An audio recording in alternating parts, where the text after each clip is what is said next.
নমস্কাৰ সকলোকে স্বাগতম জনালো মোৰ অন্য এটা ভিডিঅ'লৈ। আশা কৰোঁ সকলো ভালে আছে, সকলো ভালে থকাটোকে কামনা কৰিছোঁ। আজিৰ ভিডিঅ'টোত প্ৰথমে মই মোৰ ফুলনিত ফুলি থকা এই ষ্ট্ৰীম ফ্লাৱাৰজোপা আপোনালোকক দেখুৱালোঁ। দুবিধ ষ্ট্ৰীম ফ্লাৱাৰ মোৰ আছে আৰু এবিধ ফুলিছে যদিও ফুলপাহ খুব সৰু হৈ আছে, পিছতহে আপোনালোকক দেখুৱাম।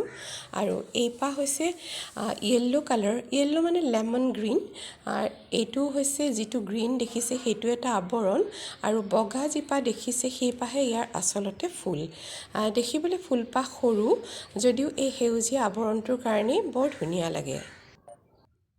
আজি পুৱাৰ ভাগতে ফুলবিলাক অলপ চাফা কৰিলোঁ। বৰষুণ নাই, গতিকে ধূলি পৰি গোটেই গছবিলাকৰ অৱস্থা নাইকিয়া হৈছে। মানে আপুনি এনেই পানী ঢালিলে কেতিয়াও ইহঁতৰ পাতবিলাক চফা নহয়, স্প্ৰে কৰিলেও চফা নহয়, যেতিয়ালৈকে এখন তিতা কাপোৰেৰে আপুনি ইহঁতক মোহাৰি নিদিয়ে। ইমান ধূলি হৈছে, আৰু স্প্ৰে কৰাৰ লগে লগে এটা ধূলিৰ গোন্ধ ওলাই আহে। বহু দিনৰ পিছত বৰষুণ দিলে যেনেকৈ পোৰা মাটিৰ এটা গোন্ধ ওলায়, এই গছবিলাক চফা কৰোঁতে আজি ঠিক মই তেনেকুৱা গোন্ধ এটাই পাইছোঁ। একেবাৰে চুকত সোমাই থকা এই প্লাণ্টটো আজি মই টানি আজুৰি মুকলিলৈ লৈ আনিলোঁ। ইয়াক এটা পুৰণা প্লাষ্টিকৰ বাকেটতে লগাই থৈছোঁ আৰু খুব গধুৰ, সেইকাৰণে ইয়াক মই লৰচৰ কৰিব নোৱাৰোঁ। কিন্তু আজি ভাবিলোঁ এনেকৈ ৰাখিলেতো নহ'ব, ইয়াৰ কিজানি সৰু পুলি ওলাইছে, সেইটোও মই চাওঁ আৰু প্লাণ্টটো অলপ চফা কৰি দিওঁ। এইটো চফা কৰোঁতেও যে ইমান ধূলিৰ গোন্ধ ওলাইছে নহয়, কিন্তু তথাপিও ইয়াক যেতিয়া চফা কৰিলোঁ মই ভাবিলোঁ ইয়াৰ ওপৰত এটা ভিডিঅ' বনাই দিওঁ। আৰু এই প্লাণ্টটো নিশ্চয় আপোনালোকে চিনি পাইছে। এই প্লাণ্টটোৰ নাম হৈছে আগাভে। বহুতে ইয়াক আগেভ বুলিও কয়, স্পেলিং কিন্তু একেটাই, AGAVE। গতিকে আপুনি ইয়াক আগেভ বুলিও ক'ব পাৰিব বা আগাভে বুলিও ক'ব পাৰিব। বৰ সুন্দৰ এটা উদ্ভিদ, আৰু ইহঁতৰ বহুকেইটা প্ৰজাতি আছে।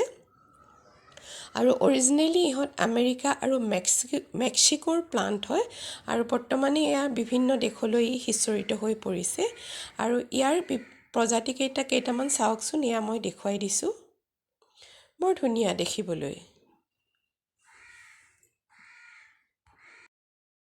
এই আগেভটো মৰুভূমিত হোৱা উদ্ভিদ, আৰু মৰুভূমিত হোৱা উদ্ভিদবিলাকক এনেও পানী কম লাগে, গতিকে এই আগেভজোপাকো আপুনি বহুত পানী দিব নালাগে।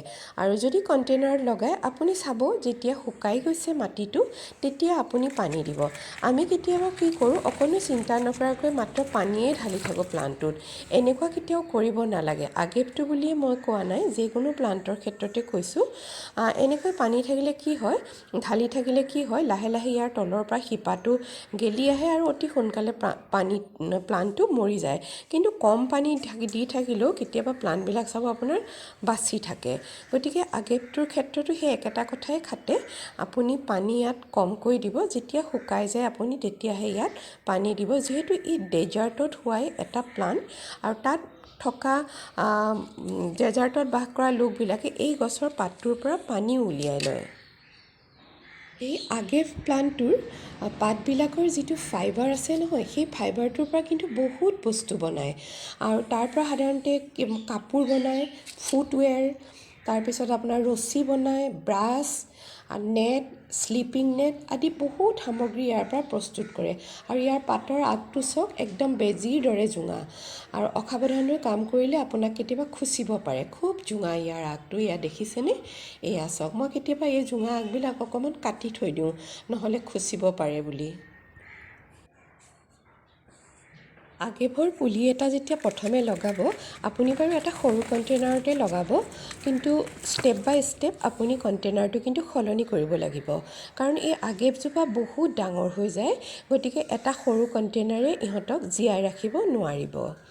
আৰু এই আগেভবিলাকৰ ফুল ফুলে, যেতিয়া ফুল ফুলে নহয়, তেতিয়া ইহঁতৰ মাজভাগৰ পৰাই এডাল ঠাৰি ওলাই যায়।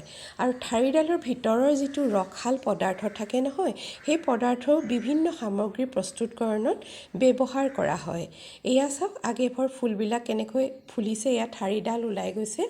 আৰু ইহঁতৰ এটা বৈশিষ্ট্য হ'ল, ফুল ফুলাৰ পিছতে কিন্তু আগেভ গছজোপা মৰি যায়, আৰু তাৰপিছত আপুনি ইয়াক নতুন পুলি লগাব লাগিব। ডাঙৰ ডাঙৰ পাৰ্কবিলাকত, ফুলৰ বাগিচাবিলাকত আপুনি এই আগেভজোপা দেখিবলৈ পাবই।